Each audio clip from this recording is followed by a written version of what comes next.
Salut tout le monde, ici Laurence de Sorcière Frugale, j'espère que vous allez bien. Aujourd'hui, on est le 1er décembre et je vais vous jaser de ma valeur nette et de mon budget 2024 pour décembre.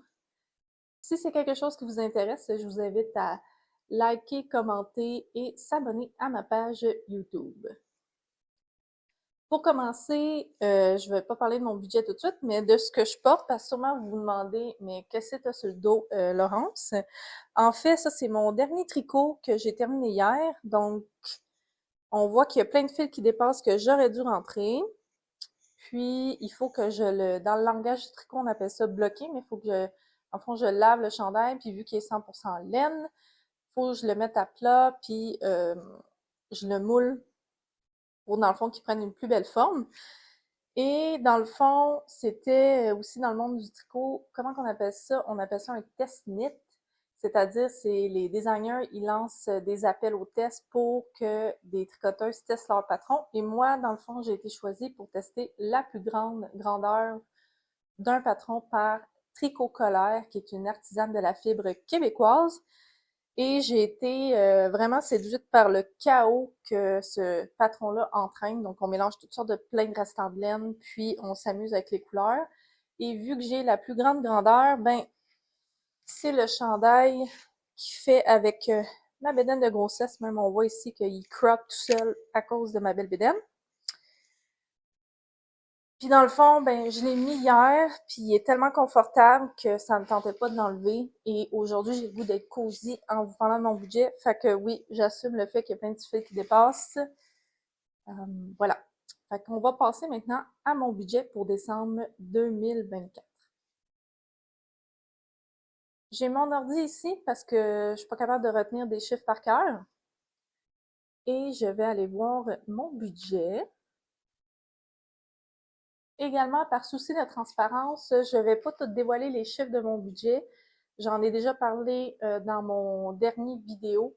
Pourquoi je ne dévoile pas tous les chiffres de mon budget. Je vais plutôt y aller en pourcentage, puis certains chiffres vont être dévoilés. On y va comme ça. Aussi, moi et mon conjoint, on est vraiment des nerds de budget. Chaque trimestre ou chaque fin de trimestre plutôt, on se rencontre pour évaluer les dépenses du budget de couple. Puis, on voit combien qu'on a dépensé dans l'année, au dernier trimestre, ce qui nous reste pour le prochain trimestre ou pour la fin de l'année. Puis dans ce cas-ci, vu qu'on est au mois de décembre aussi, on prépare notre année, notre budget pour l'année 2025. Ça semble une activité de coupe-poche, mais en même temps, on est fire, puis il faut qu'on regarde ça. Puis on le fait ensemble, ça va super bien avec un bon café.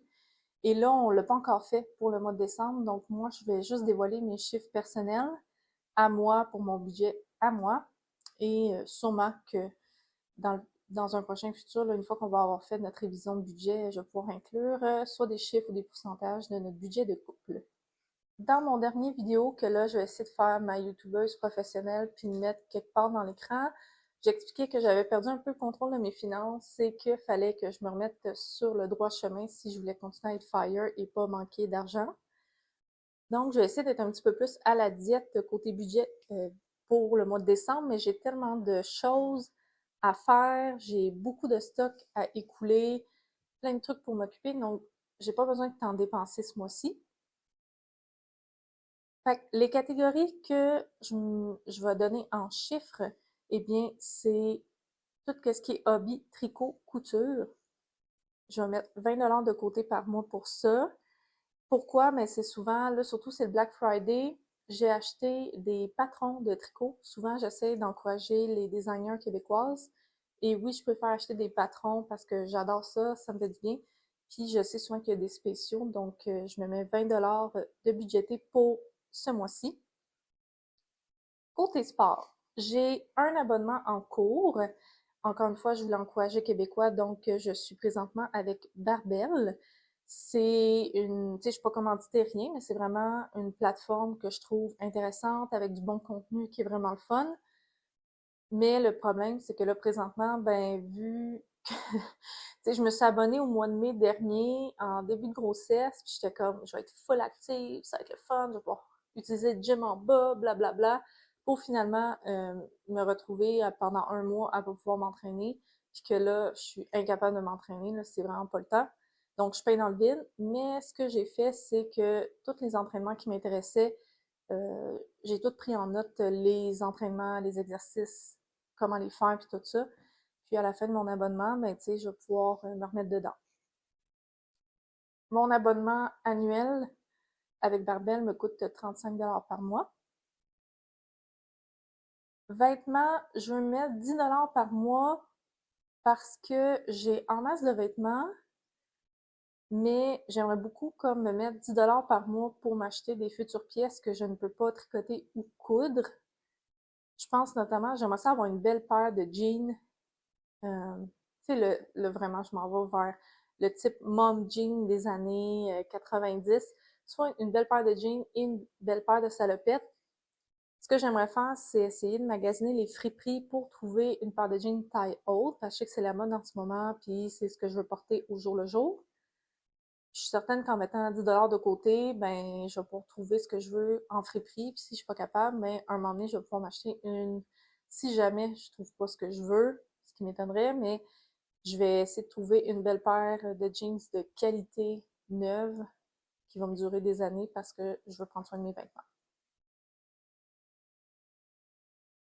Dernière catégorie, j'ai mis Fun Money, euh, dans le fond Varia pour dépenser. J'ai mis 40$ ce mois-ci. Ça rentre dans actuellement comme je sais que je m'en vais chez la coiffeuse. Oh, j'ai même pas budgété pour la coiffeuse, fait que va falloir que je fasse ça. Donc je vais rajouter Fun Money plus coiffeuse, que je pense que ça va me coûter en tout 200$ pour le mois. Fait que je vais changer cela. J'ai dit 200, mais je pense que je vais mettre 240. Parce que la dernière fois, la coiffeuse, oui, ça m'avait coûté vraiment cher, mais j'étais super satisfaite de son service. Puis là, je suis comme... Elle m'avait fait une teinture plus rousse pour l'automne. Puis là, je veux de quoi que... Parce que je sais qu'une fois que j'aurai accouché, ça me tentera pas d'aller chez la coiffeuse. Fait que je veux qu'elle me fasse de quoi d'un petit peu plus foncé, brun foncé, que je vais essayer de toffer pendant quelques mois avant de retourner la voir. Puis je suis vraiment une basic white bitch. Là, j'aime ça aller au Starbucks avec un café du Starbucks avant d'aller chez la coiffeuse. C'est la seule occasion en quelques mois que je m'offre un café ailleurs que chez nous. Donc ouais, je pense que je vais changer ça pour un budget Fun Money ce mois-ci, coiffeuse plus soit des cafés ou autre, je vais mettre 240. Je pense que ça fait le tour. Maintenant, je vais passer à la catégorie pourcentage. Pourcentage, c'est toutes les autres données de mon budget que dans le fond, c'est parce pourquoi je mets ça en pourcentage? Parce que si je mets ça en chiffres, puis après ça, je vous parle de mon budget de couple, puis comment qu'on sépare les dépenses, mais quelqu'un qui est habile d'esprit, nerd, mathématique ou vraiment creepy, ben pourrait faire toutes les mathématiques nécessaires et voir combien nos chiffres respectifs en couple, puis comme je l'ai dit dans ma dernière vidéo, je ne désire pas exposer certains chiffres. Alors, on commence. Dans mon budget total, mon cellulaire prend 4%, ça c'est un paiement fixe. Santé prend 11%, puis ça se peut que ça prenne un petit peu plus dans les prochains mois. Dans le fond, je vais mettre de l'argent de côté parce que je suis due pour aller chez l'optométriste, mais on recommande d'attendre de ne plus être enceinte avant d'aller chez l'optométriste parce que saviez-vous que la grossesse peut changer la vue? Fait que je mets de l'argent de côté, mais je suis vraiment due. Je sais que mes lunettes, ils correspondent même pas à la vue que j'ai maintenant. J'ai des verres de contact que je me suis acheté et que je pourrais utiliser entre-temps. Donc, c'est ça. Je mets un petit peu d'argent de côté pour ça. Abonnement permis, c'est 12% total de mon budget. Ça, abonnement permis, mais c'est tout mon permis de conduire, mes abonnements comme j'utilise Microsoft, McAfee pour l'antivirus. Je pense des abonnements comme ça, là, je les ai pas tous sur le bout de la langue, mais ça prend 12% de mon budget et je mets de l'argent de côté pour ça. Tout qui implique par exemple, sur sa frugale, pour avoir un site web, des frais, mettons, pour utiliser de la musique dans mes vidéos ou des images, ça va aller là-dedans. Et ça fait 12% de mon budget mensuel. Et après ça, ma part pour la maisonnée, ma part pour le budget de couple, ben c'est ce qui me coûte le plus cher dans mon budget. C'est un chiffre préétabli qu'on fait à chaque année selon notre valeur nette respective. Puis dans le fond, vu que mon conjoint il a une valeur nette plus élevée que la mienne, ben on combine ensemble, on regarde combien qu'on doit dépenser cette année comme couple, puis on fait un jeu de pourcentage là-dedans. Et moi, dans le fond, on cotise à chaque mois selon ce calcul. Et moi, ça fait 73% de mon budget. Aussi, ceux qui savent pas, j'ai un immeuble à revenu. Puis ça, j'ai pas de problème à divulguer les chiffres. Tu sais, si jamais c'est ça, vous voulez savoir combien ça coûte un immeuble à revenu. Et moi, je fais pas d'argent sur mon immeuble à revenu, même s'il est en cash flow positif. Pourquoi? Parce que j'ai pas un gros fonds de prévoyance.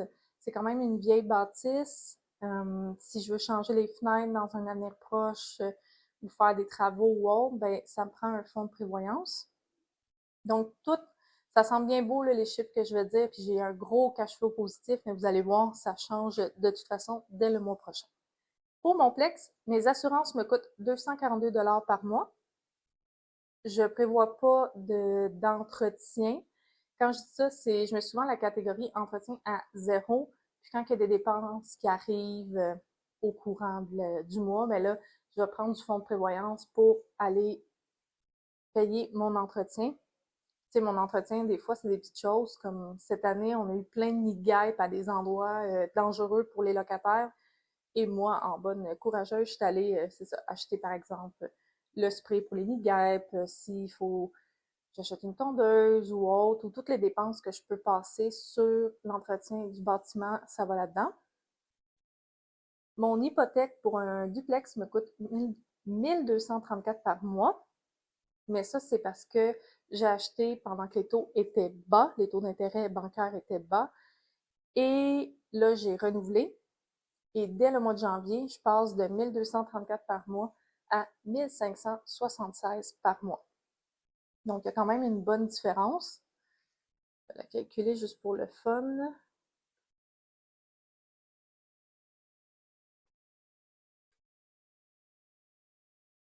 Donc, mon hypothèque monte de 342 $ par mois dès janvier, dû à la hausse des taux d'intérêt.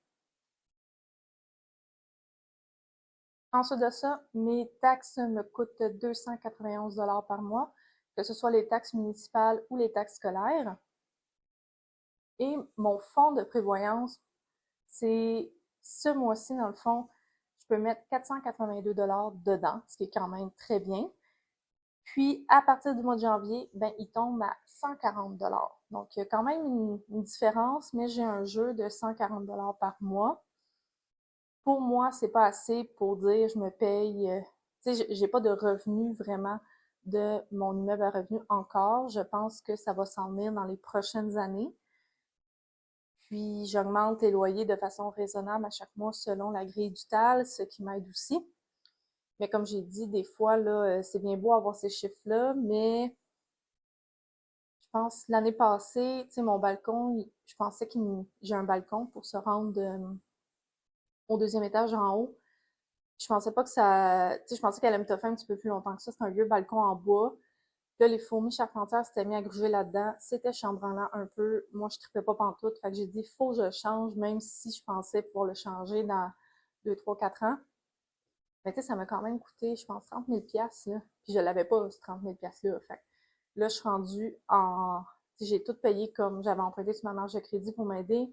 J'ai pu tout payer ça, mais j'avais 0 $ dans mon fonds de prévoyance. Puis là, je commence à bâtir mon fonds de prévoyance. Mais tu sais, il suffit, par exemple, c'est ça, que les fenêtres soient vraiment dues, que le toit aussi, il a été fait en 2016. Fait qu'il va falloir que je commence à regarder ça. Fait que c'est bien beau des chiffres, mais en même temps, ça se peut que j'aie un petit fonds de prévoyance de quelques milliers de dollars qui va être gobé avec des rénovations essentielles à venir.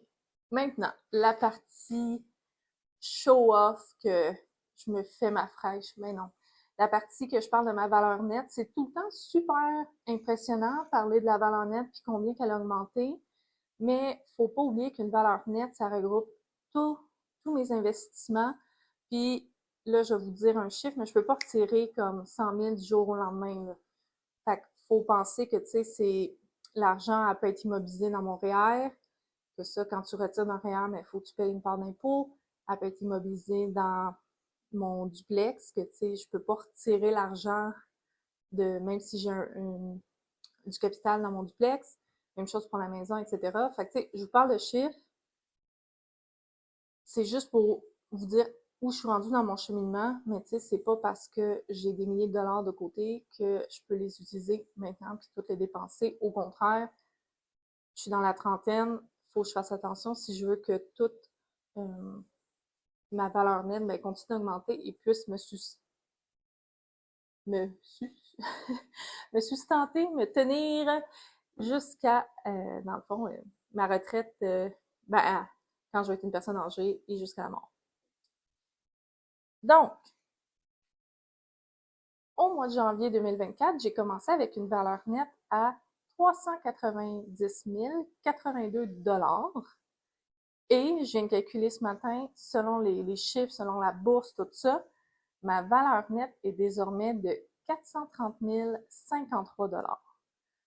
En 12 mois, ma valeur nette a augmenté de 39 970, donc quasiment de 40 000 en une année. Et ça, en travaillant seulement au... J'ai travaillé, je pense, 7 jours au mois de janvier comme infirmière en région éloignée, quelques mois au salaire quasiment proche du salaire minimum dans un gym à temps partiel. Puis sur la RQAP. Ça, je vais être honnête, j'ai reçu des beaux paiements de RQAP. J'en ai reçu 7 payes, mais quand même, là, c'est pas... J'ai pas reçu 40 000... je veux dire, j'ai pas reçu beaucoup d'argent de la RQAP. Puis, ce qui est intéressant, fait que ma valeur nette a augmenté de 40 000 cette année. Ça, c'est souvent les intérêts composés que depuis une dizaine d'années, j'accumule de l'argent, j'investis, puis j'ai investi des très petites sommes au début, mais avec le temps, ça fait vraiment un effet boule de neige, là. Dans le fond, si je n'avais pas à retirer de mes investissements pour me faire vivre, ben, ça continuerait à augmenter ma valeur nette, ce qui est très intéressant. Autre fait intéressant, j'ai fait 44 000 de revenus cette année, en 2024, puis ma valeur nette a augmenté de 40 000. Là-dessus, j'ai 40 000 de salaire que j'ai fait cette année et 4 000 avec mes revenus de Plex. Mais comme je dis, c'est pas un revenu que moi je compte parce que ça va tout soit dans mes fonds de prévoyance ou autre, mais aux yeux de Revenu Québec et Revenu Canada, j'ai fait comme 4 000 en revenus, fait que je vais être imposée là-dessus. Fait que j'ai pas fait 100 000 cette année, là, mais même si j'expliquais que j'avais beaucoup dépensé, que j'avais pas vraiment fait attention dans les derniers mois, mais ma valeur nette a continué de croître, ce qui est quand même très encourageant. Puis, ça peut juste mettre, dans le fond, les prochaines étapes pour 2025. En gros, ce qui s'en vient pour les prochaines semaines, si j'accouche pas, là, si je suis capable de filmer puis de loader les vidéos sur YouTube, j'aimerais beaucoup faire mes plans financiers pour 2025, mes résolutions pour 2025, mais moi, ce que j'aime faire, c'est plus des résolutions à chaque mois parce que j'ai beau faire des résolutions au mois de janvier, ça se peut qu'au mois de septembre, il arrive d'autres choses. Donc, j'aime bien ça faire des plans mensuels. Donc, ce que j'aimerais faire cette année, ça serait un no-buy ou low-buy.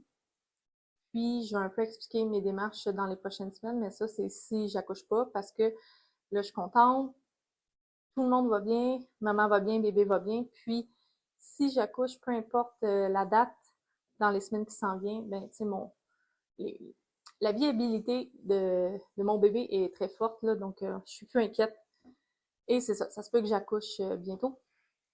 Donc, je me laisse un petit peu, je vais être indulgente envers moi-même, bienveillante, puis y aller au jour le jour et faire attention.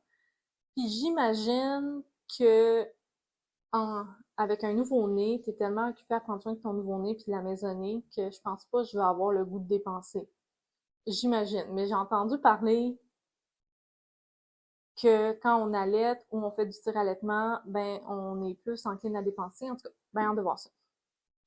Fait que là-dessus, c'est ça mon vidéo. J'espère que ça vous a plu. Si vous avez des questions, des commentaires, s'il vous plaît, faites les inscrire en dessous. J'aime bien ça.